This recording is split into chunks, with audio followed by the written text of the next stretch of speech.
Ya mungkin karena aku anak pertama dan aku nggak ada orang tua. Ya sekolahnya misalnya ikut mbahku di desa sana, terus dioper lagi ke tempat tanteku budeku. Tahun keberapa gitu aku jadi pemenang itu artis favorit Jawa Timur. Sampai sekarang makanya aku temen-temenan, kamu bagus loh. Misalnya kayak tadi malam diliputnya bagus sama CNN katanya. Aku mosok tuh sampai pagi ini aku nanya adikku, kok gitu ya? Mosok tuh aku kok gak percaya gitu-gitu. Mbak di sini famous, di sana enggak loh. Terus suamiku mungkin yang ngesakne lihat aku kok stres gitu ya kan sedih kan biasa nyanyi. Ya udah kamu cari job sana. Lah jobnya apa? Mau lulusan SMA apa penyanyi mau cari apa? Kecuali kalau nggak kerja di toko. Ya gak apa-apa di sana, di sini Cinderella, di sana Upi Abu. Berarti kenapa pakai kacamata terus?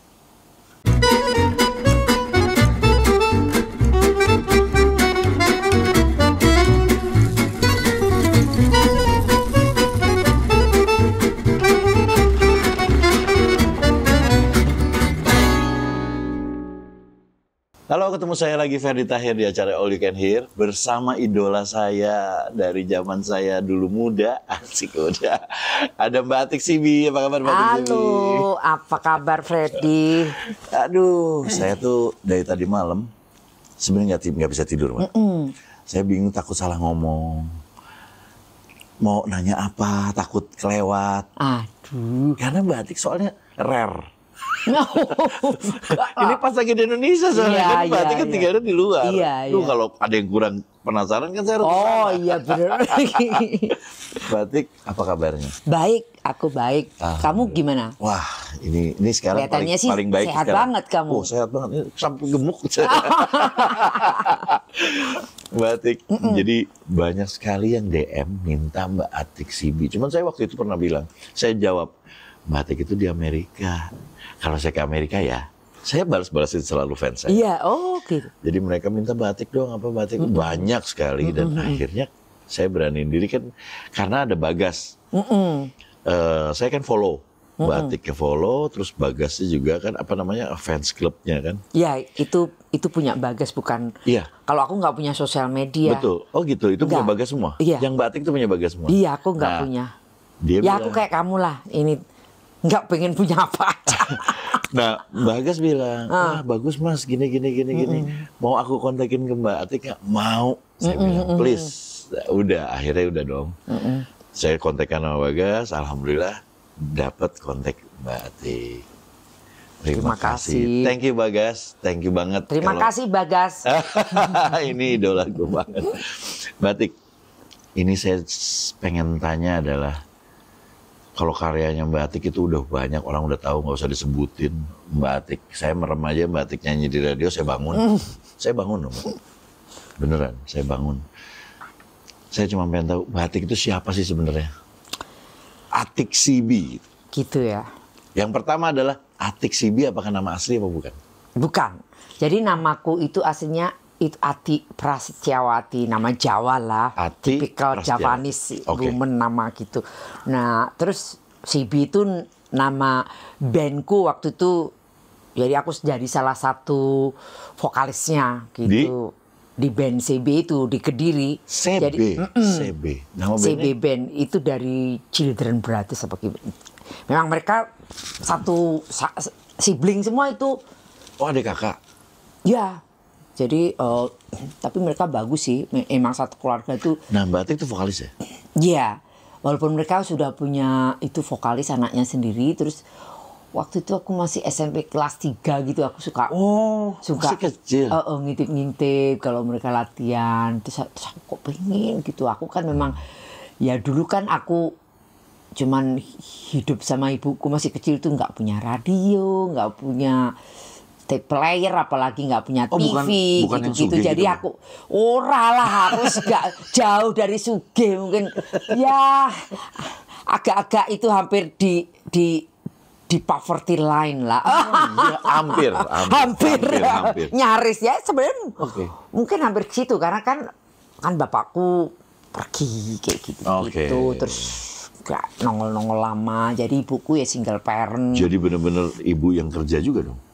Iya sih, ya ibuku juga kan bukan yang sekolah tinggi bisa ngidupin anaknya, ya kita ya struggle tiap harinya. Tapi ya zaman dulu kan namanya anak-anak kan, ya aku kan nggak tahu apakah itu susah apa enggak. Iya, kita mah seneng-seneng aja ya. Ya happy aja ya, happy, namanya anak kecil kan. Jadi ya gitu, pokoknya hidupku tuh menurut itu penuh happy. struggle lah. Pokoknya dari kecil itu aku. Nah terus aku di Kediri, aku juga pokoknya apa, dioper-oper ke tempat nenekku, ke tempat budeku. Pokoknya hidupnya tuh kasihan lah. Pokoknya nggak pernah dalam satu rumah hidupnya harmonis gitu, nggak sama sekali. Jauh dari harmonis. Jadi kalau dibilang ya memang aku tuh seperti ini anak orpan aja. Jadi pada saat itu Mbak Atik itu ada sebenarnya bukan orang yang ada di situ. Itu bisa kemana-mana ya, bisa ke nenek, bisa kemana, bisa. Nah kan sekolahnya, nah itu dia jadi pindah tuh. Jadi nggak tahu ya, menurut aku tuh seperti kadang-kadang itu hidupku tuh penuh keberuntungan menurut saya. Gitu karena ya kalau dia dilihat dari itu backgroundku yang nggak solid, nggak punya support system yang bagus, berantakan gitu, orang tuanya juga berantakan. Aku nggak punya itu orang tua yang seperti layaknya orang tua lain, yang take care of anaknya, nggak ada, itu jauh dari. Orang tua divorce ya? Pada akhirnya ya gitu, tapi bapakku itu ninggalin keluarga bertahun-tahun gitu, terus ibuku sakit sendirinya kayak gitu. Sedangkan ibuku pun juga mungkin nggak punya pengalaman untuk bisa menjadi ibu yang baik. Jadi yang single parent gitu ya. Iya, jadi adik-adikku semua tuh ya karepe dhewe gitu. Berapa Pak? Berapa bersaudara? 5. Wah lah. Dan aku yang pertama loh. Gitu. Jadi aku tuh punya apa ya, ada perasaan protektif terhadap itu adik-adikku. Jadi ya mungkin karena aku anak pertama dan aku nggak ada orang tua. Jadi beruntung lah sampai itu bisa lulus itu SMA, karena ya beruntung aja. Jadi ya sekolahnya misalnya ikut mbahku di desa sana, terus dioper lagi ke tempat tanteku budeku. Terus dibiayain sekolah aja gitu ya. Ya tapi ya berarti sebenarnya sakarepmu gitu. Mbak Atik banyak yang nolong dong sebenarnya. Iya, banyak betul. Yang biayain. Waktu itu ya, betul. Di sini ada biayain. Ya kalau enggak ya jadi wong bambung lah. Berarti banyak yang nolong ya berarti. Iya. Ya, makanya penuh keberuntungan karena ya dulu kalau misalnya aku nggak itu masuk di BNCB, aku juga nggak tahu mungkin aku ngapain di Kediri sampai sekarang pun kadang-kadang aku masih mikir kalau aku nggak nyanyi ngapain ya. Sedangkan aku itu orangnya kan memang pemberontak dari kecil. Aku selalu pengen sesuatu yang different dari kecil. Selalu jadi antagonis lah ibaratnya. Kalau ininya, kalau dalam drama tuh aku nggak mau yang samaan gitu. Aku selalu kalau orang lagi musimnya kesini, aku mau melawan arus itu. Dari kecil aku begitu. Begitu ya? Iya, makanya itu aku dulu kalau misalnya aku nggak jadi penyanyi, aku jadi apa ya? Aku pikiranku terlalu ya untuk ukuran anak-anak sudah progresif gitu ya, gitu. Ya liberal lah, aku memang dari kecil sangat liberal. Nah makanya itu orang tuaku gitu, kalau ini emang kamu tuh paling aneh, selalu bilang begitu. Gitu. Nah berarti Mbak Atik tuh bukan orang yang sekolah musik? Enggak sama sekali. Jadi aku tuh nggak ngerti loh not atau do re mi fa sol la si do. Nggak ngerti blast terus mecah suara, mana aku tahu gitu nggak ngerti. Jadi aku tuh ya natural aja. Makanya tuh kadang-kadang blast banget dong Mbak. Iya, makanya itu aku bilang penuh keberuntungan hidupku tuh. Jadi ya mungkin karena ya aku nggak ada orang tua mungkin lah ya. Jadi ya banyak yang sayang aja Mbak aku. Iya, gitu. Orang tua pun bukan pemusik, bukan orang seni ya? Enggak, bukan.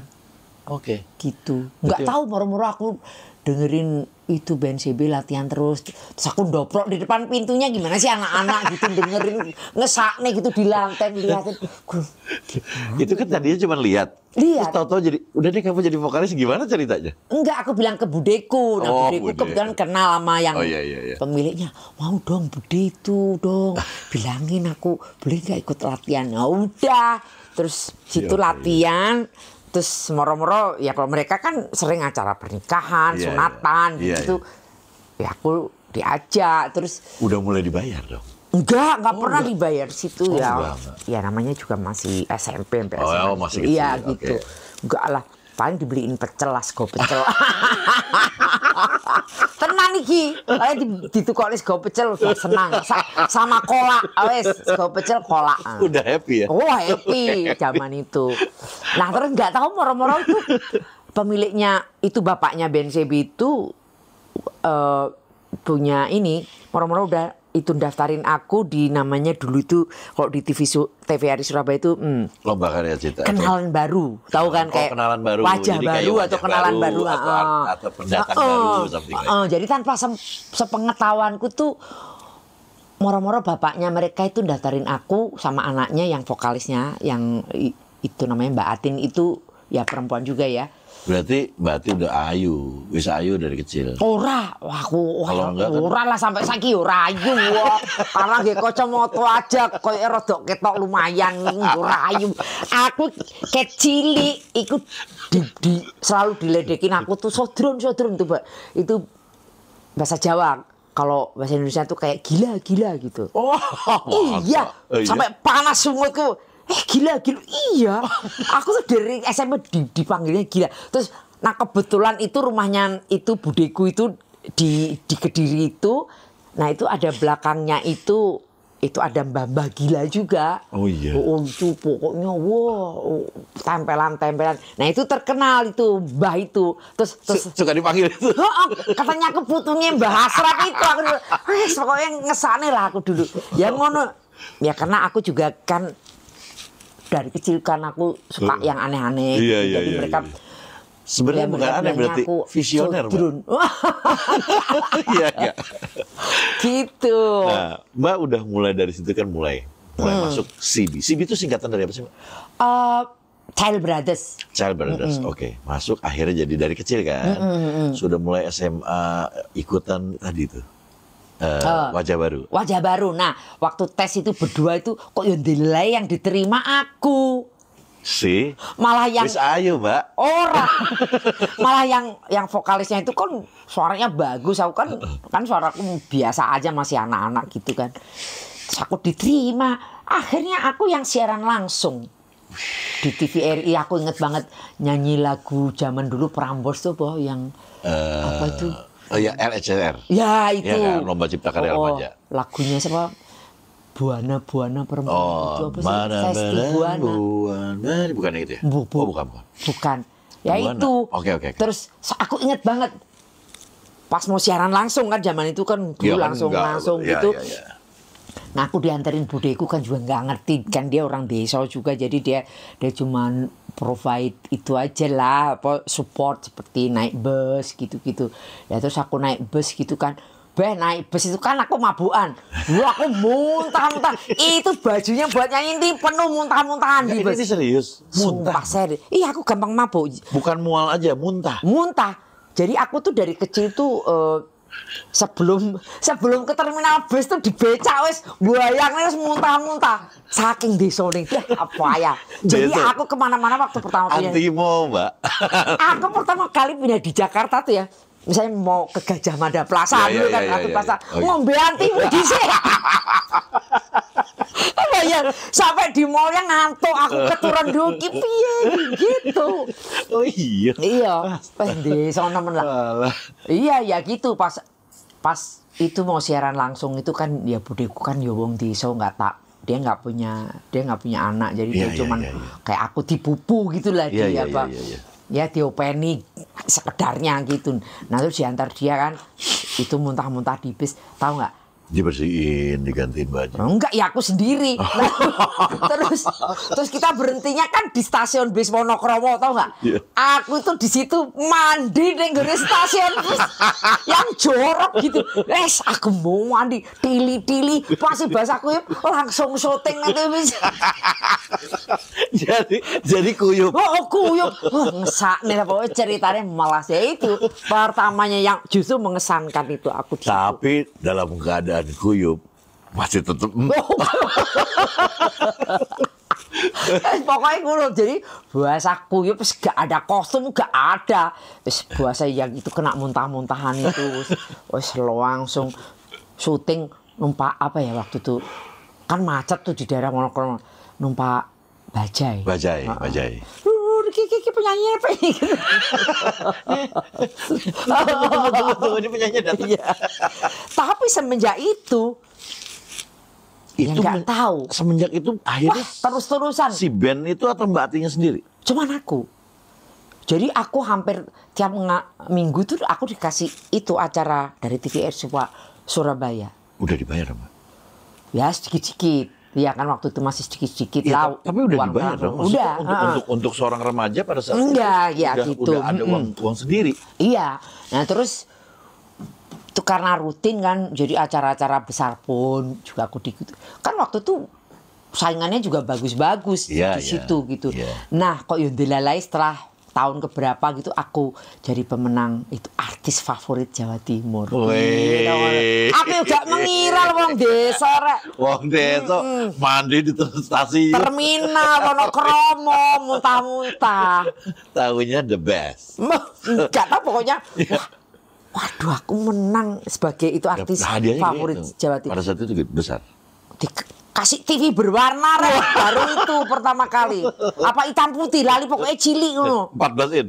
Nah itu, aku kasih adik yo bangga lah. Iya. Wong rumahku nggak ada TV, langsung tak kasih ibuku. Oh. Wah, ini Bu, wah dibawa. Ini dia dari lah. mana ini? Nah. Kasih ini juara loh. Jadi semenjak itu aku sering banget, hampir tiap bulan sekali atau 2 kali seminggu aku ngisi di acara TVRI Surabaya aja. Jadi tuh TV Surabaya itu benar-benar sangat berjasa ya. Ya, yang membesarkan aku Berarti lah. akhirnya di situ seorang Atik CB menjadi seorang penyanyi. Iya, iya. Profesional ya. Jadi itu banyak itu Udah dibayar itu maksudnya, udah itu dibayar. experience dari yang gitu. Oke. Nyanyi terus tuh ya itu tadi. Oke, perasaan Mbak Atik gimana pada saat Mbak Atik sendiri udah famous lah untuk di daerah situ. Untuk di Jawa Timur dia. Untuk Jawa Timur. Ya lumayan dikenal waktu itu Iya. di Jawa Timur. Perasaannya gimana sama bandnya? Oh, ya tetap aja nyanyi sama mereka. Oh tetap nyanyi sama mereka, tapi iya. mereka nggak marah gitu? Kok Enggak kamu sih. aja? Mereka suportif. Ya cuman aku setelah di Jakarta justru aku yang lupa sama mereka. Iya. Iya mereka. Gitu karena ya gimana ya aku juga sendirian, aku struggle di Jakarta gitu kan. Ya kan susah lah hidup di Jakarta kan. Aku sendirian situ, kos 1 kamar, terus numpak bajai kemana-mana. Pokoknya ngesaknya lah bener-bener struggle di Jakarta. Jadi Mbak Atik itu bukannya gini kalau pemikiran saya, karena Mbak Atik ngetop di sana, produser langsung manggil Mbak Atik. Memang iya begitu. Betul kan? Jadi awalnya itu. Berarti kan nggak susah dong, kan langsung di provide rumah. Ya tapi tetap aja miskin hidupnya memang dipikir lah. Jadi enggak yang kayak sekarang misalnya gitu top langsung wah endorsement enggak. Jadi gimana Mbak? Jadi Mbak lagi-lagi di sana di kontak. Moro-moro dikirimin surat tapi dia itu produser Surabaya. Oh produsernya Surabaya bukan Jakarta ya? Bukan. Terus dia kamu mau nggak itu rekaman? Jadi waktu itu rekamannya itu lagu-lagu bekas lagunya Jamal Mirdad lah yang Nusantara 1 sampai Nusantara piro pindah Nusantara neng di sekarang itu aku nyanyiin. Oh Jamal Mirdad sampai udah nyanyi segitu. waktu itu ya? Udah ya? Jadi aku rekamannya di Surabaya pertama. Gitu. Jadi ya kalau kan biasanya orang melamar lah aku dilamar. Aku kalau nggak dilamar disuruh nyanyi ya aku nggak akan kemana-mana. Nggak akan punya niat untuk melamar. Rekaman nggak ada ya? nggak ada kepikiran sama sekali. Dan aku juga nggak tahu gimana caranya gitu. Aku nyanyi sudah masuk TV sudah seneng Udah gitu happy ya, waktu udah gitu. Ya udah terus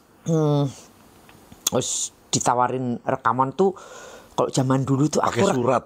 Iya dikirim ke Kediri gitu. Jadi dulu itu aku rekamannya di Nirwana Record itu ada di Tunjungan Okay. Plaza situ. Nah terus rekamannya itu 1 album dalam 1 malam.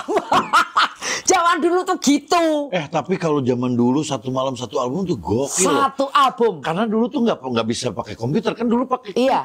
pita ya. Iya, pita. Yang besar itu. Iya. Dan itu nggak boleh salah lebih dari berapa kali gitu, pitanya jelek langsung. 12 lagu tuh dalam satu malam. Wah. Selesai. Berarti one take. Oh iya.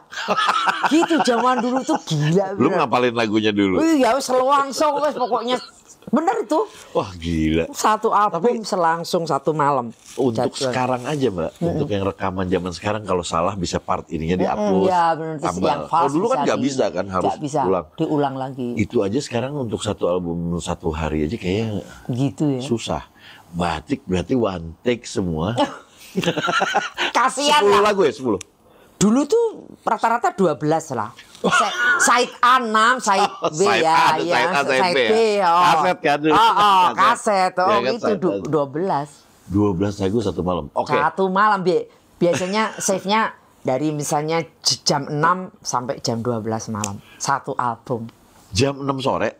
Oh bukan dari pagi? Enggak. Gila ini mah bukan satu hari dong. 6 jam. 6 jam udah gila. Itu artis-artis lama tuh perjuangannya Gila ya. gitu ya. Tapi yang lain awal dulu-dulu tuh gokil sih emang. Nah terus Mbak, setelah dari situ kenapa Mbak bisa ke Jakarta?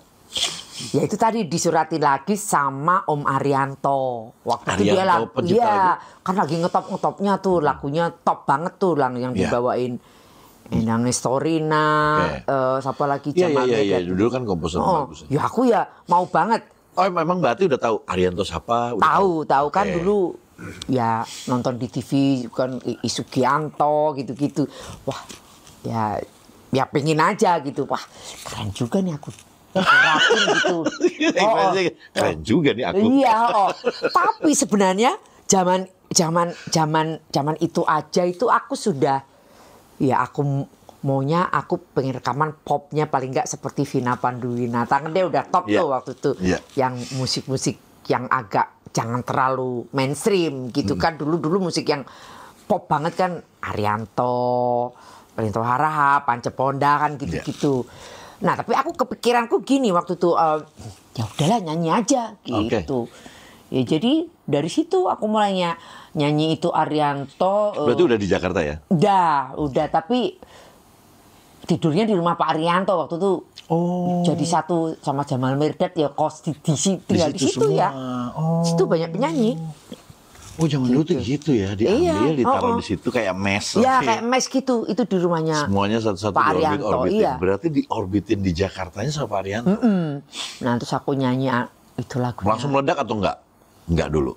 Apa langsung? Enggak. Ya sedang lah. Tapi itu apa? Tapi ya enggak semeledak Jamal Mirdad enggak. Ya oke. cukup dikenal gitu. Dan itu lagunya judulnya itu Ilusi Pagi. Ilusi Judulnya Pagi. itu pakai bebek-bebek gitu itunya. Apa liriknya? Mandi pagi, angsa putih-putih yang gitu-gitu liriknya lah. Oh, oke. Gitu. Wis ora apa-apa dimbat aja lah pokoknya mau liriknya ada bebek-bebek yang nyanyi. Tapi dibayar? Dibayar tapi ya enggak. Bayarnya tuh sistemnya gimana dulu, Mbak? Dulu flat aja. Enggak, per lagu setiap nyanyi dibayar? Enggak. Pas rekaman apa gimana? Misalnya satu album itu zaman dulu 2 juta aja udah lumayan. Iya, berarti pada saat itu Flat berarti bacanya. dulu nih 2 juta udah. Udah. Jadi kita nggak mikir nanti dapat royalti apa enggak. Oke. Nah makanya banyak itu artis-artis lama kan screw dari situ. Iya sih dari situ ya pada saat itu. Ya karena kita gini, kita kan ngerti apa-apa. Zaman dulu kan kita nggak punya lawyer gitu. Kita langsung disodori kontrak, udah tanda tangan kan tanpa baca. Iya. Ya udah tanda tangan. Uang happy.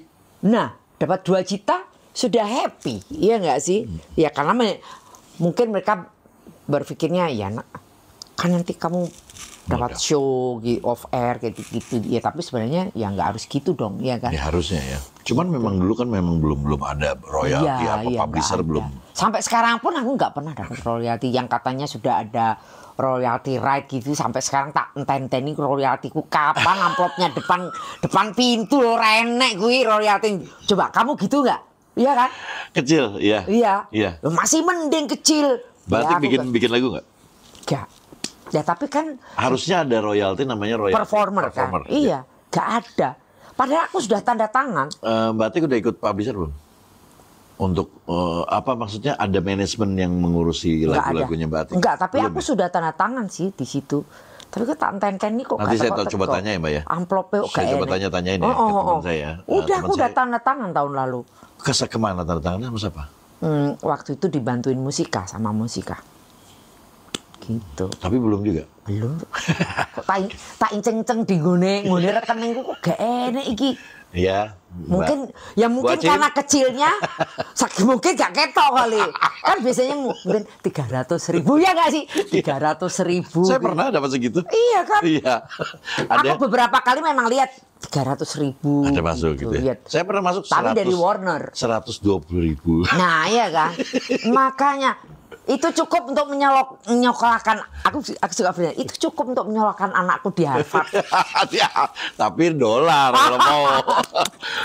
Makanya sekarang kan teman-teman kan yang pada komposer apa segala macam sedang menggalakkan itu mungkin ya. Iya, jadi dia lagi mau mensejahterakan para pekerja seni lah. Karena kayak sekarang ini kan lagi ya beberapa bulan yang lalu yang lagi ramenya drama antara Ahmad Dhani dan Iya, Dhani punya misi itu sih. Saya ngedengar, saya ngelihat dan ngobrol sama mereka juga untuk bagus sih niatnya untuk menaikkan gimana nih LMK harus lebih kuat lagi, harus lebih hebat lagi memikirkan kita. Sebenarnya itu undang-undangnya sudah bagus, cuman dalam distribute-nya, mekanisme dalam collecting royalti itu nggak maksimal, ya kan banyak. Kalau saya ngelihat collectingnya mungkin maksimal, gitu ya. Distribute ke kitanya nggak maksimal. Karena gini, sebenarnya itu banyak yang kita penyanyi atau musisi yang seharusnya menyadari bahwa terutama royalti untuk recording loh ya, itu kan yang dapat royalti dalam satu recording itu kan banyak termasuk sound engineering harus dapat, yang nulis lirik harus dapat, additional harusnya dapat banyak semua. Ya, nah dalam perjalanannya itu dipotong sini potong kan akhirnya sampai ke komposernya kan Saidi. tapi bayangannya kebanyakan itu artis dan komposer atau siapapun lah, jadi bayangan kita kan kayak besar gitu. Ya kita nggak bisa membayangkan seperti itu di Amerika ya. Kalau di Amerika misalnya atau di UK gitu ya. Udah lebih dulu. Iya. Nah, seperti biasanya yang sudah jadi miliuner itu artis kan seperti Taylor Swift gitu. Ya, dia menulis sendiri, dia menulis lagunya sendiri. Iya, kan gitu kan dia itu tournya. Iya. Dan kebanyakan memang mereka dapat. Iya, makanya saya ngelihat teman-teman sih gini. Itu kan mungkin ada potongan-potongan kayak lain, makanya kan dalam prosesnya gak ketok. Nah, makanya dari 2% mungkin akan minta dinaikkan menjadi 10%. Iya. Jadi gitunya sih. Iya sih. Saya sih support sih. Karena buat kitanya lebih baik kenapa enggak? Iya, terutama royalty right waktu dipakai untuk konser atau show-show gitu ya, yang live itu, musik. Performing right. Iya, karena kayak gini, kan yang dipersoalkan kan gitu, yang kemarin sama Ahmad Dhani. Jadi lebih dia menginginkan mendapat itu izin dari komposernya langsung. Tapi kan itu susah. Iya kan. Itu memang aku mau nyanyinya lagu ini, misalnya 10 lagu dari berbagai komposer. Ya kan susah. Ya itu tugasnya LMK. Nah, WAMI itu. Iya. Nah, nanti gimana itu? Fee-nya berapa kan? Bisa aja masing-masing fee-nya ini lebih mahal. Kalau yang saya tahu, itu bukan tugasnya Mbak lagi. Makanya itu. Mbak memang sudah dibayar untuk perform. Tugasnya IO yang membayar. Betul. Jadi dia tahu, pasti dia akan ngomong gini, Mbak Ati lagunya apa? Ya dia masukin ke WAMI. Iya. Ya kayak tadi malam aku nyanyi di 90 Festival. Ya pasti aku yakin itu IO-nya sudah membereskan itu jadi semua. Kita sih sebenarnya kalau untuk performan udah nggak harus bayar di situ. Iya penyanyinya. Oke, Mbak. Jadi gini, satu hal lagi juga kalau seperti idemu tadi atau termasuk yang lain-lain yang bersuara itu, jadi kalau memang menginginkan misalnya persentage-nya dinaikkan untuk apa itu, untuk royalty performance ya, Iya. yang live kayak gitu. Nah itu juga pesanku tuh juga jangan sampai membebani para IO. Iya. Karena ini loh, kan kita tuh saling membutuhkan. Betul simbiosis mutualisme. Gitu. Karena kalau misalnya performer komposer itu banyak maunya kan lama-lama juga oh ya udahlah yang ngapain yang proporsional aja. Iya kan? yang proporsional yang make sense lah yang apa ya gitu. Malah saya juga kemarin ini sempat saya bilang juga sama teman-teman, udahlah nggak usah ribut-ributin masalah itu gitu kan. Bener. Kita cari solusinya sama-sama aja biar semuanya enak. Karena kan ada ketakutan juga dari penyanyi-penyanyi, aduh saya menyanyi gimana bener. Gitu kan. Ya. Nah itu kan seperti divisive sekali, kayak memecah belah. Iya. Karena selama ini kan nggak ada yang begitu ya. Ya penyanyi dan pencipta lagu kan saling ini. Sekarang komposer juga nggak bisa bilang, ya kan gara-gara lagumu kan kamu bisa. Belum tentu. Iya. Bener nggak sih? Betul. Misalnya ada lagu sama-sama juga. Lagunya nggak dibawain sama penyanyi yang ini juga belum tentu meledak. Belum tentu. Gitu. Jadi sebenarnya ya ada faktor luck itu sebenarnya juga besar. Gitu. Sebenarnya kalau saya ngelihat ya Mbak, kalau saya ngelihat ini kita jadi intermezzo dulu kita ngomongin ini. Ya. Saya ngelihat mereka itu, saya nggak di mana-mana. Saya cuma ngeliatin aja. Kalau mereka itu yang dari Ahmad Dhani waktu itu ya gengnya itu, mereka sebenarnya lebih protes bukan ke penyanyinya, LMK-nya. Tapi LMK-nya waktu itu nggak ini. Kalau aku ikutin sebenarnya nggak begitu. Jadi mulanya itu lebih seperti membuat division antara seperti ada accusation bahwa penyanyi notionnya itu begitu sepertinya. Memang tidak secara itu explicitly diungkapkan, tapi sepertinya seperti itu attack-nya itu seperti loh kok enak aja penyanyi hidupnya lebih makmur. Itu yang aku dengar. Itu ketangkepnya begitu ya. Berarti itu jelas begitu. Pertama begitu. Jadi itu notionnya itu begitu bahwa yuk masa itu ya karena sekarang gini. Ya memang dari dulu ya mau nggak mau ya memang penyanyi ya mau nggak mau dibayar lebih kan. Iya. Dari dulu musik zaman dulu kan begitu. Gitu. Jadi itu notionnya seperti jadi message-nya nyampainya begitu ya Mbak ya? Iya, memang yang kita dengar jadi gitu itu dari mereka. Iya. Gitu. Ya saya sampai bilang kemarin saya sih nggak setuju sih untuk yang pencekalan nggak boleh itu saya dilarang. Iya. Kalau di Amerika itu setauku ya, itu aku nggak pernah dengar penyanyi komposer melarang lagunya dinyanyikan kecuali misalnya benar-benar ada masalah serius. Terutama secara politik. Misalnya misalnya rasis misalnya kayak gitu. Neil Young. Neil Young. Lagunya pernah dibawain untuk campaign rally-nya Donald Trump. Itu baru dilarang. Nah, karena gini, kalau dia biarin di dalam campaign rally-nya itu kan liriknya kan pasti ada message. Nah, kalau dia biarin itu dibiarin diputer di kampanye Donald Trump, sedangkan Donald Trump platform perspektif political view-nya beda sama komposernya, ya mereka nggak mau dong. Betul. Kan itu seakan-akan Neil Young seperti mengendorse political view-nya Donald Trump yang ekstrim itu. Betul. Kalau itu terjadi itu ya. Itu banyak. Bruce Springsteen misalnya Born in USA terus dipakai Donald Trump, dia nggak mau. Gitu. Jadi itu lebih ke hak moral moralitas lah. Lebih ke moralnya gitu. Jadi bukan masalah itu ekonomi. Ini dilarang gitu karena kamu dari laguku kamu dapat generate money lebih. Iya. Jadi nggak begitu. Jadi kalau Mbak lebih tepatnya di sini adalah jangan diapain, jangan seperti apa. Ya menurutku itu undang-undangnya sendiri itu sudah bagus.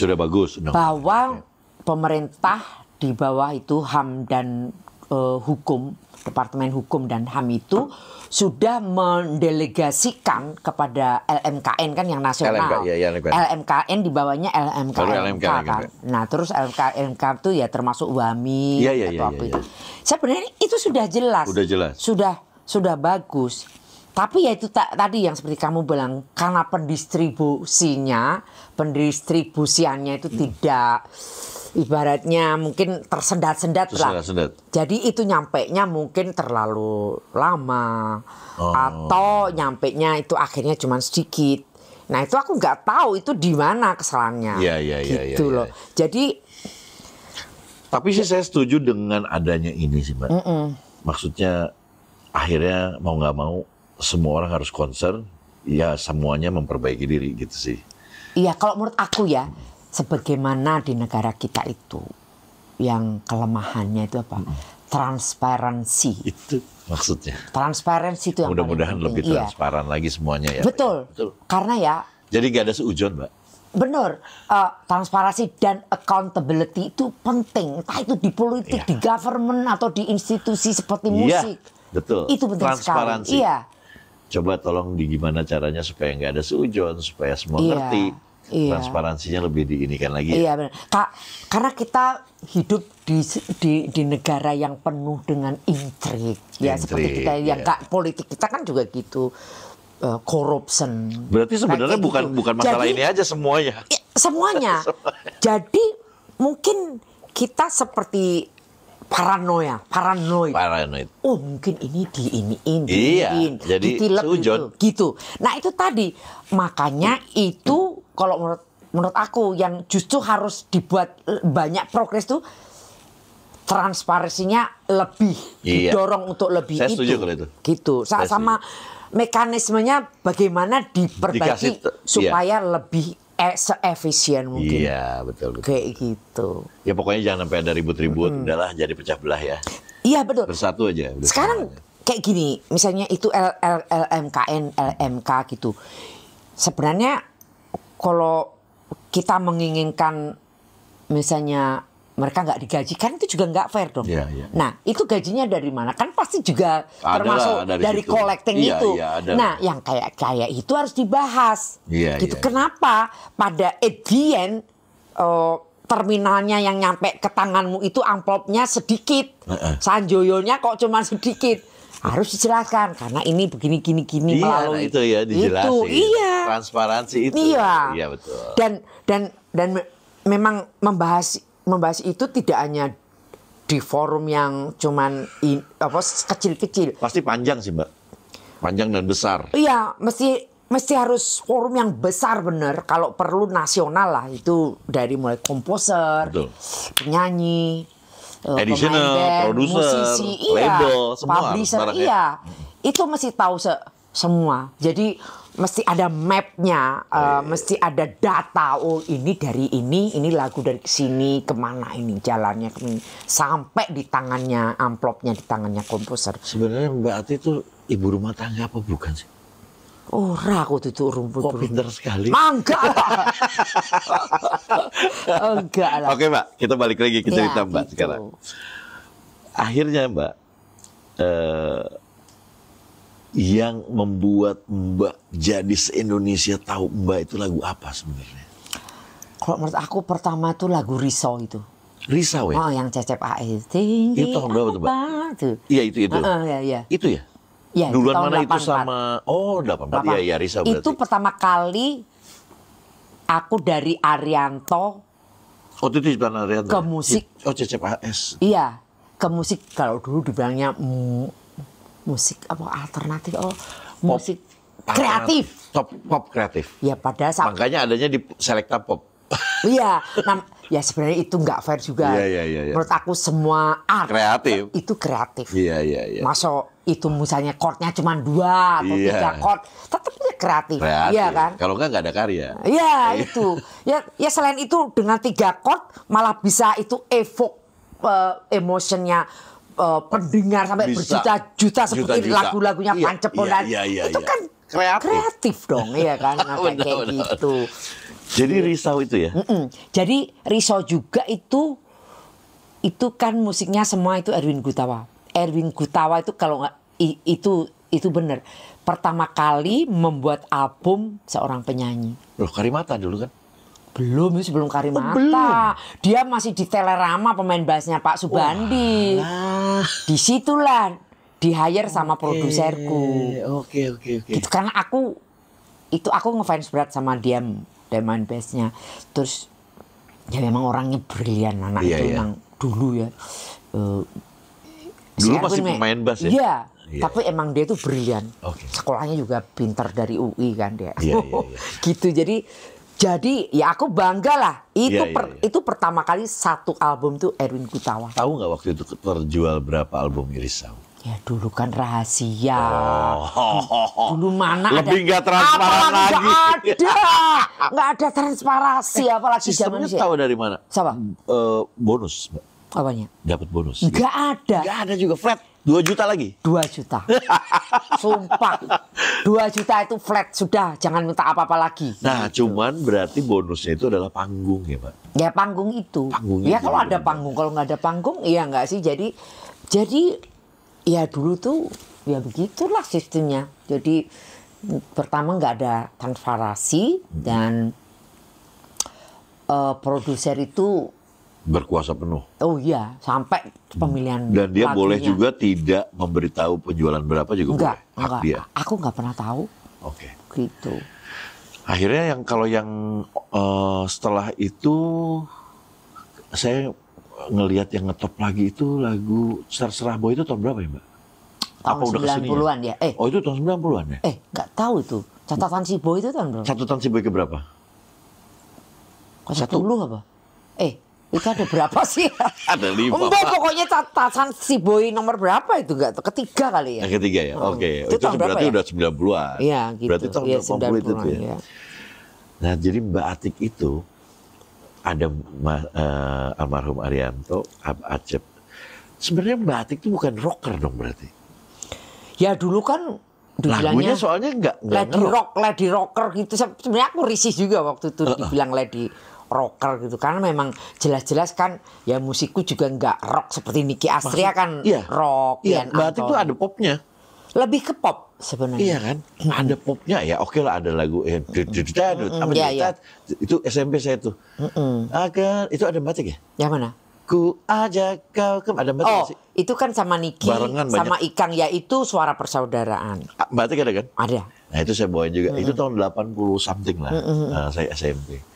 Itu juga enak banget lagunya. Nah mungkin rock-rocknya seperti itu ya. Iya. Banyak. Jadi lebih pop rock lah. Pop rock ya. Lebih tepat pop rock. Dan Mbak Atik akhirnya tembus menjadi penyanyi wanita salah satu terbaik di Indonesia. Aduh, enggak, itu too much itu untuk saya. Enggak, buat saya. Buat orang lain terserah. Buat saya.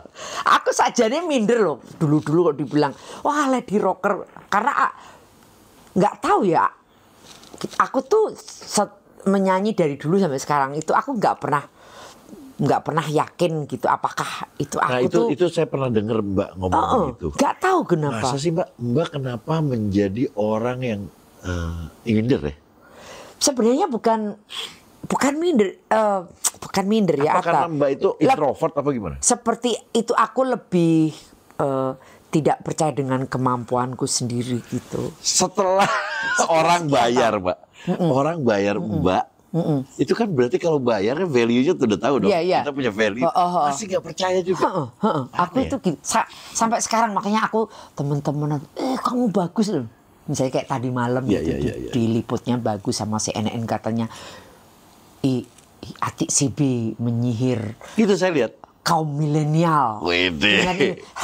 Mosok tuh sampai pagi ini aku nanya adikku, kok gitu ya? Mosok tuh aku kok gak percaya gitu-gitu. Sampai sekarang tuh aku orangnya gitu. Mbak Atik itu tau gak Mbak? Mbak Atik itu unik. Ya gini, kalau saya ngeliat as a fans, Mbak Atik itu punya gaya sendiri Mbak. Mbak Atik itu kayak gak mau diatur orangnya di panggung. Iya, sangat. Gayanya terserah Mbak Atik banget. Mau duduk, mau gimana. Jadi kan ada orang. Tadi malam aku tiduran. Oh iya. Kemarin sore ya tiduran di panggung. Kan kadang-kadang kalau perempuan itu kan kadang-kadang behave. Iya, ya. Mbak Atik tuh jauh dari itu. Iya. Itu yang membuat kita tuh keren gitu. Aku tuh enggak. Berarti nggak takut jelek? Enggak. Selain itu aku nggak peduli dengan itu imageku. Iya. Itu. Kalau kamu udah dibebanin itu ya. Itu Mbak Atik yang begitu, membangun begitu? Atau Mbak Atik memang orangnya begitu? Apa membuat supaya orang... Enggak, aku dari kecil memang begitu? Itu yang personality aku begitu. Sumpah aku dulu tuh dibilangnya nggak sopan sama keluarga aku. Bio kok aneh mentong lu. Aku selalu dibilang aneh-aneh. Wes pokoknya aku mau lain dari yang lain gitu. Kayak Mbak Atik kan kalau nyanyi, tau-tau Mbak Atik duduk. Kayak laki gitu kan. Hah? Gila rock banget. Iya, jadi gitu, itu iya, mungkin iya, ya. iya. Mbak Atik dibilang rocker banget gitu. Itu Mbak Atik tuh memang one of a kind. Terus dandan semaunya Mbak Atik aja. Bener. Gitu. Aku dari dulu nggak suka di make upin, di lama 1 jam diutik-utik. Aku benci. Selalu lari. Aku nggak suka rambutku diutak-utik orang. Yus gini aja. Dulu lebih parah lagi. Bahasa kuyup langsung syuting gitu. Dan kita nggak bisa ini loh Mbak. Saya ya. Saya kan ngefans. Saya nggak bisa prediksi Mbak gitu. Nggak bisa gini. Oh pasti Mbak Atik tuh orangnya pakai baju-bajunya hitam-hitam gitu. Toto keluar aneh lagi. Beda lagi gitu. Kadang-kadang long dress. Tapi petotoan nyanyi perkangkangan kayak gitu-gitu. Iya kan kemarin. Iya. Pakai, wah planet. Iya bener-bener alien. Iya. Itu jadi benar-benar sih kalau Mbak Atik bilang dulu Mbak Atik personalitinya adalah rebel, emang terserah Mbak Atik sih ya. Aku tuh selain aku dengerin musik-musikku juga yang untuk ukuran perempuan dan penyanyi pop kayak aku sedikit agak nggak wajar. Aku tuh dari muda aku suka lagu-lagu progresif. Something like? Kayak prog rock, jazz progresif jazz. Progresif folk gitu-gitu, iya. Bukan pop, yang pop bukan gitu, rock enggak. Doang ya. Ternyata. Aku dengerinnya musik yang begitu. Gitu, makanya aku dari dulu tuh nggak pernah, aku nggak seneng dengerin musik Madonna gitu nggak seneng. Gitu aku maunya dengerinnya kayak Frank Zappa. Iya, iya. Kayak gitu. Ya paling nggak kalau penyanyi itu misalnya Kate Bush. Iya Kate Bush. Cindy Lauper yang itu masih. Saya lebih Cindy Lauper. Mbak Atik itu kayak Cindy Lauper. Pakaiannya aneh-aneh. Iya. Gayanya juga semau dia. Iya kan maksudnya aku gitu. Suka dia. Tapi pop dia nyanyi, ngeroknya juga ada. Iya. Dan saya merem, saya tahu itu Cindy Selain Lauper. itu dia juga very ekspresif nyanyinya. Iya. Lain kan sama Madonna gitu kan. Iya. Dia nyanyinya lebih dari soul gitu ya. Dapat. Aduh. Itu. Nah, Mbak Atik ini Mbak Atik ini keluar lagu Saya Senang Adalah Maafkanlah, itu saya rasa semua orang tahu dan meledak, dan Mbak Atik ngetop banget. Kenapa tiba-tiba Mbak Atik akhirnya pindah ke Amerika? Itu aku pindah itu aku sempat bikin album di tahun yang sama aku pindah itu. Albumnya bagus, one of the best album saya itu namanya itu yang bikin Pai sama Dewi. Di satu album itu 90% itu lagu mereka. Dan pada saat itu mereka belum populer. Setelah aku pindah, waduh pop booming kan. Lagu yang mana, Mbak? Pai sama Dewi itu judulnya Kau Selalu Benar waktu itu video. Keren tuh satu album lagu mereka itu keren cuma. Tapi karena nggak ada promo, jadi orang nggak begitu kenal lagu saya itu. Padahal itu one of the best album. Itu The Last album apa enggak? Last album. Jadi aku aja rasanya kok waduh bagus satu album. Rasanya aku pengen itu di recycle lagi sama aku sendiri. Gitu. Itu lagunya udah ada di Spotify dan segala macam udah ada. Dulu belum ada Spotify. Sekarang udah ada dong. Udah pernah dengerin belum Mbak? Video klipnya ada nggak? Video klipnya kayaknya nggak ada. Itu Bagas sudah cari-cari kemana-mana nggak ada. Nanti kalau video klipnya nggak ada. Judul albumnya atau judul lagunya apa? Judulnya Kau Selalu Benar. Coba deh tolong. Kau Selalu Benar. Kalau saya dapat, saya kasih linknya di caption biar orang bisa dengerin. Ya di caption. Itu nanti. Video klipnya juga bagus waktu itu. Tapi udah ada video klip, udah bikin. Udah sempat bikin. Terus nggak lama aku pindah ke Amerika itu. Nah itu kenapa Mbak? Karena pertama waktu itu kan lagi Krismon tuh. Setelah kejadian 98. Tapi itu album 2001 pertengahan. Aku kan pindah 2002. Nah itu kan masih krismon tuh, Iya, masih inflasi tinggi. Jadi ya mungkin ada pengaruh dari itu juga. Iya. Nah terus waktu itu aku juga pindah produser. Jadi aku kan biasanya sama bukan musika, Handi. Iya, Handi iya, oke. Trinity. Handi, iya. Dulu kan Warner. Nah terus aku pindah ke Blackboard. Yang artisnya Waiwan. tuh Desi Ratnasari yang gitu-gitu. Nah karena aku ditawarin di situ, aku punya bargaining power. Iya dong. Aku nggak mau nyanyi lagu-lagu yang sama dengan penyanyi Iya. lain. Ini aku mau satu album yang bikin pie. Oh, jadi Gitu. boleh milih. Sebenarnya mumet waktu itu. Pak Iwannya mumet juga, bio gini piye, tapi mau nggak diturutin gimana. Aku insist ini aku pokoknya mau pie. Pokoknya satu album. Terus maunya begini. Terus aku minta. Jadi ya kan. Iya. Terus aku minta dikasih selo lah, dikasih string Oh, gitu-gitu. ini Ya. orkestrasi ada dong. Iya. Iya. Ya mau nggak mau, terus akhirnya diturutin itu. Tapi mungkin nggak tahu kenapa kok mereka kurang semangat mempromosikan, atau memang mungkin mereka nggak biasa Oke. dengan musik seperti itu. Karena memang mayoritas itu artis Blackboard pada saat itu ya kayak Yuni Shara kayak gitu kan, Desi Ratnasari. Aku nggak tahu pertimbangannya apa, tapi pada tahun yang nggak jauh dari itu, terus aku pindah ke Amerika itu, jadi nggak bisa follow up lagi. Nah, pindah itu karena Mbak menikah atau? Enggak, itu menikahnya udah, anakku aja pindah yang gede udah 7 tahun. Oh, udah di sini dulu menikahnya ya. Jadi iya kan mereka lahir di sini. Mbak pergi ke Amerika, di sana Mbak menjadi ibu rumah tangga atau wanita kerja memang Mbak di sana, atau rekaman lagi? Enggak. Oh, enggak. Aku nggak kepikiran, aku kan orangnya gimana bahasa Inggris, saya gak iso mau rekaman. Nggak mungkin Mbak nggak bisa bahasa Inggris? Iya dulu. Ya sekarang ya bisa Ya komunikasi. nggak, waktu itu nggak bisa. Enggak, aku nggak bisa lah.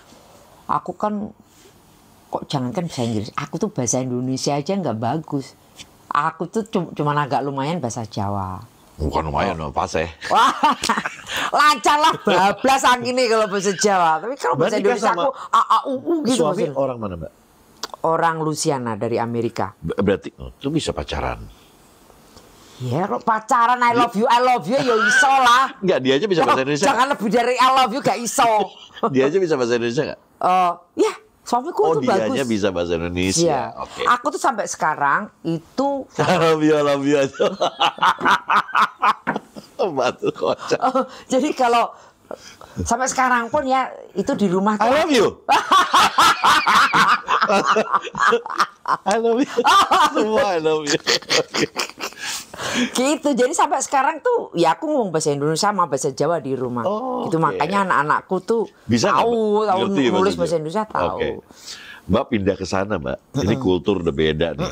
Mbak di sini famous, di sana enggak loh. Ya ampun, aku tuh pernah Nggak ada yang tahu, Mbak. iya, aku 5 tahun tuh nggak kerja. Cuman itu nganterin anak-anak sekolah, pulang pergi, terus itu habis drop di sekolah, masak, jemput anak terus selama 5 tahun. Terus suamiku mungkin yo ngesakne lihat aku kok stres gitu ya kan, sedih kan biasa nyanyi. Ya udah kamu cari job sana. Lah jobnya apa, mau lulusan SMA sama penyanyi mau cari apa, kecuali kalau nggak kerja di toko. Aku akhirnya kerja di toko kayak retail besar sih. Kok bisa ngelamarnya? Oh gampang di sana tanpa harus Pakai bahasanya. Bang, kan aku orangnya lumayan itu agresif. Oke. Ini nggak dipanggil-panggil. Kalau di Amerika itu kamu harus agresif. Ini sudah memberikan itu surat lamaran, nggak dipanggil-panggil. Tak datengin manajernya. How nih. Kenapa lamaranku nggak kamu baca-baca? Oh oke gitu. Diserang. Ya, diserang dulu. Wah akhirnya malah langsung itu interview dalam hati, bio kerja di toko aja kayak mau ngelamar di NASA atau di CIA dalam hatiku. Di toko, Mbak. Toko retailer Ya, besar kayak- terkenal lah di Amerika. Oke. Ya, Besar jadi, ya. besar itu retailer Bagian dari apa Mbak pertama ini? itulah. Jadi naruh baju kan aku ya. Iya. Ya karena aku jadi penyanyi, taunya baju aku kan memang seneng baju. Jadi ya wis lah aku kerja di toko baju aja gitu. Atik sih baju. Bener, gantung-gantung baju. Tapi bajunya karena sering lucu-lucu gitu kalau gantung. Loh ini kan bagus, Swipen. Ini bagus gitu. Akhirnya honornya gak entuk rek entek gitu ku klambi. Gak dapet duit. Gak dapet. Habis. Tuku klambi terus. Oke, tapi kan berarti enjoy. Enjoy. Pernah gak lagi gini, ada orang Indonesia gitu? Oh ada. Hah? Batik? Wah, Ada. bukan. Aku kan temenku, sahabatku itu orang Malaysia. Oke. Dia orang Penang, dia tahu kalau aku tuh menyanyi, ya lumayan dikenal lah di Indonesia. Ya ngono kan kalau lagi gantungin baju kan apa sampah-sampahnya kita buang ke compactor namanya, yang tempat sampah besar yang ada mesinnya tuh gini. Yang digiling. Ini gotong-gotong. Terus aku coba kikian temen. Yo itu kalau ada wartawan kamu disorting depan compactor. Gitu. Tapi belum pernah ketemu ada orang Indonesia yang kenalin Mbak lagi kerja. Oh pernah. Dia ngomong, batik ya? Sering. Batik kerja pakai kacamata gini nggak? Enggak, kacamata putih. Kacamata tapi putih? mereka tahu, iya. Pernah, dan batik gimana? Iya, saya kerja gitu. Mbak mau foto dong, untung nggak kayak seragam.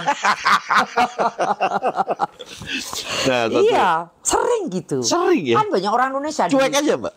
Ya cuek mau ngapain. Kan kalau di Indonesia tuh, yang penting kamu kerja gitu. Tapi jadi kan kita nggak gengsi-gengsi. Udah star di sini, Mbak. Ya gak apa-apa, di sini Cinderella, di sana Upi Abu. Aku tuh juga aku kadang heran. Kan kadang-kadang masih berkunjung sini. Bio, gimana di sini kok dimintain tanda tangan di sana? Iya, itu kan kerja different di toko world, baju. right? Different world banget di sana. Seperti bumi dan langit. Iya. Hidup. Begitu kita seperti aku punya double life. Bener. Tapi sebenarnya bikin enjoy nggak sih gitu? Yang datang ke sana, oke, gue siap-siap, gue jadi I'm a famous lagi. Halo. Kadang-kadang ada perasaan sedih waktu itu. Tapi ya di Amerika kan aku harus realistis untuk survive secara mental. Kan aku harus berbuat sesuatu. Masa aku di rumah terus. Oke. Ya paling enggak itu kalau Iyalah, bosan di rumah terus. Kalau aku di situ ya temanku ya banyak dari orang itu dari Beijing, dari Penang, dari mana-mana, Puerto Rico, dari mana teman-teman. So, akhirnya ya gitu. Kalau dulu conversation-nya membahas tentang musik, di situ tentang baju. Tentang gimana penjualannya tadi, gimana rame, ya customer-nya gini-gini gitu. Mumet juga sih, kan aku nggak ke situ. Kalau sekarang udah masih di toko itu udah enggak? Enggak, aku udah nganggur berapa lama? Berapa tahun ya? 10 tahun kali. Berarti sekarang lagi intent ke Indonesia untuk show. Kadang-kadang gini loh, ya ngapain aku nggak happy kerja gitu, ya udahlah aku nganggur sudah, tak nikmati aja, apalagi makin tua kan. Ya suamiku juga nggak pernah nyuruh-nyuruh aku kerja, jadi aku yang nganggur aja. Anak-anak tahu nggak Mbak tuh famous dan akhirnya di sana nggak ngapa-ngapain, tapi dia pernah nggak, Mama nggak happy ya, Mama pengen nyanyi lagi ya gitu ya. Oh mereka tahu, mereka setelah dewasa ini ya mereka, Bu, kamu tuh lebih baik nanti kalau Bapak udah pensiun, kamu pindah aja. Gitu, kamu tuh memang di situ hidup kamu gitu loh. Malah begitu ya supportnya? Iya. Suami juga support sebenarnya? Oh dia mau pindah sini nanti mau pindah kalau udah pensiun. Ya dia mau banget, dia tahu. Ya dulu. Berarti Mbak Atik nggak akan for good di sana. Mungkin setelah pensiun Mbak Atik mau ke Indonesia lagi ya? Sepertinya begitu, iya. Karena suamiku juga merasa, kadang-kadang suamiku ada penyesalan gitu, kenapa bawa itu anak-anaknya ke Amerika, karena dia percaya itu anak-anak di Amerika itu memang kurang sopan. Jadi anak-anakku tuh gak ada yang sopan. Kalau dimarahin lebih galak lagi bentaknya. Suamiku itu bapaknya pernah dilempar piring mbak anakku loh. Malah ketakutan bojoku mbak anaknya coba. Lebih keter. Bapak itu mbak. Berarti suka gini nggak? Kayak gue. Iya. Kalau boe di CEO memang ya begitulah. Buah jatuh nggak jauh dari pohon ya. Kalau Gitu. Batik pindah sini gimana? Bali kali ya? Mungkin Bali ya? Suami. Enggak sih. Malah suamiku kemarin kan, tahun kemarin kan dia ikut. Aku bawa ke Kediri loh. Enak ya Kediri. Ya kan aku lahir di sana. Ya udah kamu tanya per meternya berapa? Dekat Gunung Klotok udah dia senang. Dingin kan sih dia? Enggak sih panas dingin, Kediri. tapi dia suka. Suka. suka makanannya, orang-orangnya ramah-ramah gitu. gitu. Wah, berarti Terus, kita masih punya kesempatan Mbak ada nanti. tapi wes di tuwek situ. nanti. Kan kalau penyanyi nggak itu aja. Oh gitu ya. Iyalah, nggak ada Atik si Bidua Iya. kan, nggak bersambung. Nah, rencana Batik nih sekarang Batik. Oh iya, saya mau nanya, takut kelewatan. Batik kenapa pakai kacamata terus? Aku tuh kan aslinya kan pemalu. Gitu aslinya itu tadi Iya. nggak punya confidence. Terus ya mungkin minder juga dari kecil karena kan aku mungkin bukan dibully sih ya, mungkin karena aku sodrun, kelakuanku dari kecil tuh kayak agak kentir gitu. Jadi temanku ya nggak salah kalau bilang aku ini atik kentir gitu. Jadi mungkin karena sering dibully gitu kayak terpatri bahwa aku tuh emang nggak beres gitu, nggak normal. Oh, jadi sebenarnya ada traumatik sama bullying ya. Sebenarnya mungkin mempengaruhi Mungkin juga ya, sedikit ya mempengaruhi. mungkin gitu. Terus ya itu tadi, terus selain itu aku kan pemalu, aku nggak pinter bicara dari kecil karena aku punya starter tuh kayak gitu. Ada gitu juga. Ya, itu dari nerf kalau nggak salah. Iya, kalau lagi Kayak Joe Biden kan Iya, gitu iya, juga. Ada gitu juga, iya benar. Jadi orang kesannya seperti Joe Biden tuh kayak dia nggak cakap jadi presiden, padahal itu orang pinter loh. Iya, tapi untuk ngomongnya mungkin ada itu. Karena dia jadi pikiran kita lebih cepat daripada bagaimana Ngomongnya. kita bisa Iya, mengungkapkan. iya. Sebenarnya itu ada terapinya. Ya cuman aku dari kecil karena nggak pernah diterapi. Jadi kalau aku itu anxiety-nya kekhawatir. Karena aku punya itu anxiety Iya pasti. berat. Jadi aku sampai sekarang tuh setelah aku pindah ke Amerika aku harus konseling. Ada terus tuh terapinya. Iya, jadi aku minum obat tiap hari. Minum obat. Tapi bukan untuk starternya, untuk Iya, depresi. untuk depresinya. Iya. Gitu. Jadi kalau ada gitunya ya, Mbak ya. kalau itu anxiety-nya makin besar, starterku tuh Makin parah. makin gitu. Makanya aku nggak suka bicara depan umum. Berarti Batik sebenarnya malah lebih enjoy pada saat Batik di panggung dong. Justru Iya kan? Justru itu anehnya. Kenapa menyanyi starterku hilang? Karena Batik sendirian. Mungkin. Nggak ada tanya jawab. Nah, kamu pernah lihat nggak King's Speech film? Iya. Iya. Raja George ini, berapa? Nah, bapaknya Elizabeth yang baru meninggal. filmnya itu. Itu kan punya starter juga Iya, kan? Apa? iya. Starter lah. Starter tuh kayak gagap gitu ya? Iya, gagap. Kan dia apa? Suruh nyanyi kan? Iya. Waktu terapinya. Jadi emang menyanyi tuh waktu menyanyi aku nggak ada masalah. Nggak gitu nggak. Saya ngelihat Batik itu sangat nyaman di panggung itu. Kayaknya punya me time gitu sendiri kalau di panggung ya. Seperti gini loh. Itu panggung itu satu-satunya medium yang pada sesaat itu aku lupa. Lupa semuanya. Membuat lupa semuanya. Berarti itu jadi kayak terapi ya, Pak? Iya terapi Kak.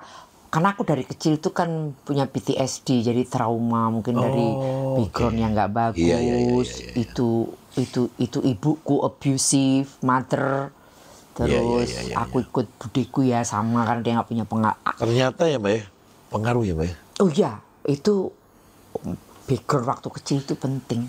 Gitu. Makanya ya beruntung aku makanya Beruntung hidupku tuh banget, ya. penuh keberuntungan karena kalau dilihat dari backgroundku itu ibuku yang itu abusive tapi aku nggak pernah menyalahkan itu ibuku atau orang tuaku gitu. Aku selalu bilangin ke adik-adikku, kamu nggak boleh dendam sama orang tua karena gini gitu. Aku selalu melihat bahwa mungkin mereka pun punya background yang sama seperti yang aku lalui. Iya. Jadi nggak bisa disalahkan. Ya. Seperti ibuku juga punya depresi berat gitu. Akhirnya turunannya juga gitu. Anak-anakku juga punya. Ya tapi kan turunan. secara Mbak ngomong mungkin udah jangan. Semuanya berusaha untuk bijak kan. Tapi kan hati Mbak kan ada hurtingnya, ada ininya mungkin gitu kali ya. Oh, Mungkin. kalau Yang kita- PTSD itu ya itu trauma Iya, PTSD traumanya dapet lah, itu trauma nempel. itu wound-nya itu nggak mungkin ketutup semuanya gitu. Oke. Jadi pasti itu ya seperti aku itu sampai sekarang kalau aku lupa minum obatku gitu masih ada gitu dulu pernah pikiran kayak mau bunuh diri. Pernah, kayak masih gitu. ada gitu. Iya, dulu masih muda itu gitu. Tapi setelah aku minum obat obat di itu Amerika itu aku baru Ini didorong-dorong Amerika, suamiku kan di sini dulu kita kan nggak kenal psikiatrik gitu-gitu. Kalau di sana ya Kalau di udah. sana, kalau di sini kan kayaknya Apa krusial banget kalau ke stigmanya itu. Iya, stigmanya jelek gitu kalau ke psikiater kan. Berarti ini gendeng nih. Iya. Gitu-gitu. Padahal itu kan Depresi, kita kan ke psikolog, itu buat ada obat buat sesuatu. Bener. Tapi emang itu membuat mood kita lebih stabil sih minum obat itu. Aku kesini aja sudah bilang ke psikiatriku dibawain for 3 months obatnya. Oh, langsung banyak udah semuanya. Iya. Gitu suamiku selalu cek, kamu rajin minum obat? Ya. Dia takut kendire kumat. Kenapa nggak datang ikut? Siapa? Oh, karena kerja ya? Kan tahun lalu udah ikut.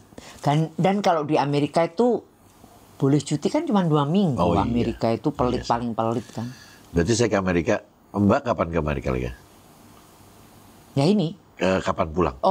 Sampai pertengahan Oktober. Ya lumayan lama sih aku. Masih lama ya? Hampir 3 bulan di sini ya. Oke. Mudah-mudahan pas di sana ada batik ya, jadi kita ketemu lagi.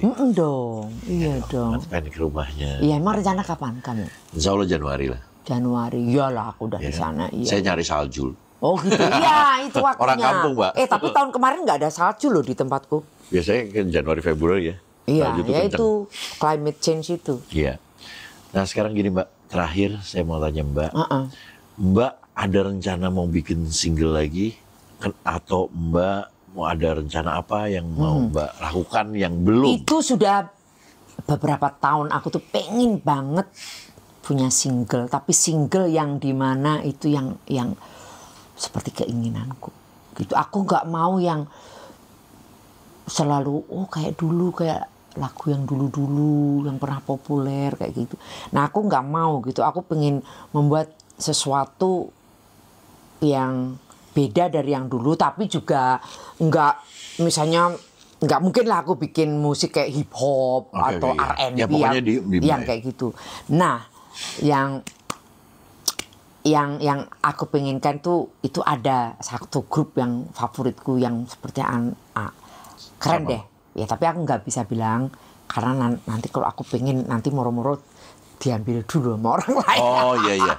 Jadi pokoknya ada lah. Mbak ada produsernya udah ada belum? Enggak, belum ada. Nah itu berarti kalau ada produser yang mau dong, mau banget. Batik gitu. mau bikin sesuatu. Satu lagu aja, tapi aku IP lah, mau IP 5 ya. lagu, Ya. Karena kita Itu kangen bersyukur sekali kalau ada yang mau bikinin aku 5. Batik mau bikin, jadi kalau ada produser di sana, nih hubungin nanti saya kasih Instagramnya, atau mungkin Instagramnya nggak apa-apa, atau WhatsAppku aja. WhatsAppnya Mbak, WhatsAppnya Mbak Atik ada di sini. Terus juga kalau ada yang mau Mbak Atik pas sampai Oktober ini kan masih ada di sini. Kalau ada yang Mbak Atik mau show, ada WhatsAppnya saya kasih di sini ya, nomor WhatsAppnya Ya Mbak itu Atik. Tapi WhatsApp aja jangan telepon. Tapi itu tadi syaratnya mau dengan musik yang seperti keinginanku itu. Iya. Gitu. Mbak Atik punya satu konsep yang Mbak Atik mau. Silahkan, kita nggak usah tahu konsepnya, nanti kan pasti bagus ya. Cuman Mbak Atik itu ditunggu karena belum mengeluarkan lagi. Terakhir tahun berapa Mbak? Tahun 2002 itu album. Tahun 2002, which is 21 tahun yang lalu. Iya. Silahkan para produser yang mau kontak. Tolong. I'm begging you. Enggak, yang lain yang pada aku buru-buruin Mbak Atik. Iya. Mbak Atik, terima kasih banyak. Terima kasih Ferdi. Saya sangat seneng, happy banget sayanya. Aku juga beruntung. Ini enak bener situasinya. Aduh, Kayaknya alhamdulillah. apa ya, enak lah kayak kalau orang-orang Jawa gitu gini ya. Ngampar ya. Ngobrol-ngobrolnya rileks. Pakai handphone. Justru itu. Kayak HP aja. Dan saya tidak ada yang meleset sedikit pun. Mbak Atik masih tetap seperti yang saya bayangkan. Mbak Atik sehat terus. Karena kita masih mau menunggu Mbak Atik mengeluarkan lagi singlenya. Terima kasih. Dan kamu bikin dong lagu aku. Iya, Mbak, kan? begitu ada produser Mbak bilangin saya. Nah, iya. Fer bikin lagu, saya langsung bikinin. Benar, iya. Udah. nggak usah bayar. Kalau mau saya Nanti free. kirimin dong itu lagu Iya, nanti saya lagumu yang pernah kamu bikin bikinin. untuk Pokoknya saya sama penyanyi bikinin lain. khusus buat Mbak Nah, nanti. iya. Nggak usah bayar. Betul. Liriknya tentang apa dong? Batik Jangan, bisa. kan kalau udah seumurku kan yora cocok lah Nggak bicara apa-apa. tentang cinta. Batik harus bikin. Gitu Kenapa? Terserah Batik mau dibikin liriknya tentang apa, tapi itu kan ciptaan kita berdua. Nah, gitu ya. Ya nggak? Aku tuh nggak pinter nulis lirik tuh nggak bisa. Saya benerin. Nah, gitu ya. Pokoknya Yowes. cariin saya benerin nanti, Mbak. Nanti jadi ciptaannya Ferdi dan Mbak Atik Sibi. Wah! Nah, tapi dengan syarat kalau itu Enggak. ada off air harus minta ujian dulu. Enggak. Kalau saya kan kalau berdua kan nggak bisa. Mbak. Iya benar. Kalau berdua kan iya. nggak bisa. Lah itu buktinya itu kasusnya Kosan. itu kotak sama pesan aku nggak setuju. Nggak bisa ternyata. Iya kan? Iya kan karena Itu nggak baik gitu. ada Iya. namanya. Oh benar. Ya, mudah-mudahan nggak ada lagi kayak gitu-gitu. Benar.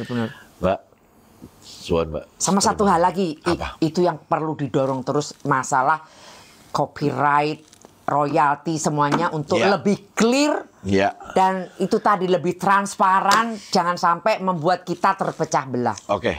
Sesama Nah, ini pesannya dari Batik musik buat teman-teman komunitas. semuanya. Kita membuat gimana caranya transparan, tapi jangan membuat salah satu ada yang terdiskriminasi Benar. dari pihak penyanyinya juga. Sekarang jadi ada, kalau saya ngeliat dari Batik ada satu ketakutan untuk aduh gimana saya manggungnya, aduh gimana saya ininya. Benar. Itu Terus, banyak bukan aku aja. ini juga perlu diperhatikan. Oke, kita kan bukan ke penyanyinya, tapi kan ke IO-nya. Tapi IO-nya nanti dia malah mikir, aduh nanti takutnya Iya. malah saya jadi nggak jadi manggung gara-gara Nah, IO-nya begini. gitu, betul, Mungkin itu betul. lebih diperhatikan lagi. Iya, Semuanya sampai akhirnya semua baik-baik saja. betul. Terima kasih Ya Batik. siapa tahu nanti kalau presidennya Pak Ganjar bisa lah. Amin. Siapapun Promosi siapa? Nggak apa-apa. Siapapun presidennya, mudah-mudahan Benar. semuanya ini kita di provide. Betul. Iya kan? Paling enggak bahwa masalah ini menjadi salah satu prioritas. Concern kita ya. Bukan hanya sektor lain, Iya, tapi musik industri dengan mekanismenya Iya. itu menjadi perhatian termasuk yang diprioritaskan. Karena ini perputaran ekonominya lumayan besar. Iya Mbak. loh. Seni itu. Itu kan kreatif ekonomi. Iya, betul, Kan betul salah banget. satu yang memberikan revenue juga kan. Iya, itu betul. ke negara gitu. Terima kasih banyak Mbak Aku waktunya. terima kasih juga. Terima kasih yang men-shooting dengan Iya. HP ya. Ini abang nggak ada. Keren. Dan buat kalian terima kasih banget. Nanti saya kasih juga Instagramnya Mbak Atik. Silahkan follow. Terus kalau mau apapun. Aku nggak punya Instagram. Ya yang Bagasnya pegangan. Oh itu, ya. Iya kan? Yang fans club Iya. itu ya. Terus sekarang silahkan komen. Sekangen apa kalian sama Batik, sepengen apa kalian sama Batik. Semua acara yang pengen Batik itu kamu tag acaranya, minta Batik main di sana. Insya Allah jadi ada yang menghubungi Batik karena nomornya saya taruh di sini. Ya, oke, thank you banget. Terima kasih. Terima kasih. Jangan lupa subscribe, like, comment, share. Bye.